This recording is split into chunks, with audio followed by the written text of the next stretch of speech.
Parti d'un rêve pour changer de vie, ou bien créatif depuis toujours, il existe autant de parcours que de personnes. Chacune d'entre elles ont un point commun, la passion. Bonjour à tous, j'ai envie de vous parler du cyanotype. J'ai décidé de vous présenter un procédé photographique monochrome assez ancien. Lorsque l'on se confronte à ces techniques de prise de vue ou d'impression dites alternatives, c'est l'occasion de développer son savoir-faire, mais aussi sa créativité. C'est une technique qui a été mise au point en 1842 par l'anglais John Frederick William Herschel. Ce pionnier de la photographie est aussi philosophe, astronome, physicien et météorologue. Il a utilisé les sels ferriques qui, en présence de matière organique, sont réduits en sels ferreux sous l'action de la lumière. Bon, concrètement, ça veut dire quoi? Eh bien, ça veut dire que c'est le premier qui a été capable, grâce au mélange de deux substances, de pouvoir rendre photosensibles des matières qui, à la base, ne sont pas du tout faites pour ça.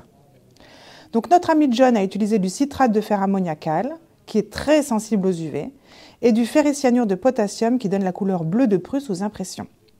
Lui aussi est légèrement sensible aux UV. Ce mélange liquide se fait en 1 pour 1, c'est-à-dire à part égale.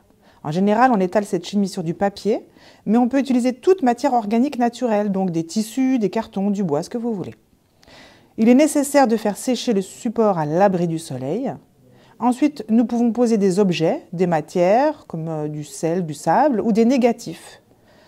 Tout ce qui est en contact sera net, donc pour les négatifs, il est nécessaire de bien plaquer le tout sous une vitre. Et comme c'est par contact, votre négatif doit être de la même taille que le tirage que nous souhaitons obtenir. Par opposition, tout ce qui a du volume va créer des flous.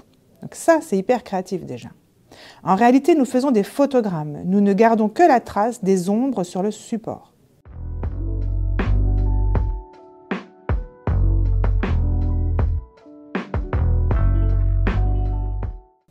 L'herbier, c'est l'utilisation la plus connue du cyanotype. Ce sont des fleurs ou des feuilles qui sont plaquées sur le support imbibé de solutions sensibles.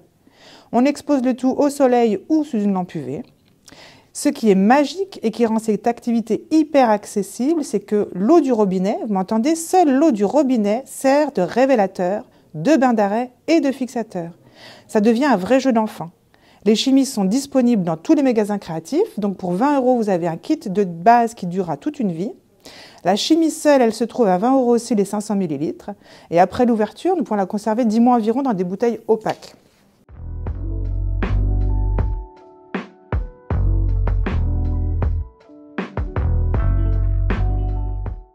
Il est possible de teinter cette chimie pour obtenir des monochromes d'autres couleurs. C'est du tanin qui va désagréger le bleu dans le bain basique. On peut obtenir des brins chauds avec du thé ou du café par exemple. Bref, c'est un outil de création infini. Je vous le recommande vivement et n'hésitez pas à faire ça en famille avec les enfants, c'est sans danger et ces potions sont réellement magiques. Rendez-vous très prochainement pour découvrir de nouvelles histoires avec l'EDA, l'école d'art appliqué à distance.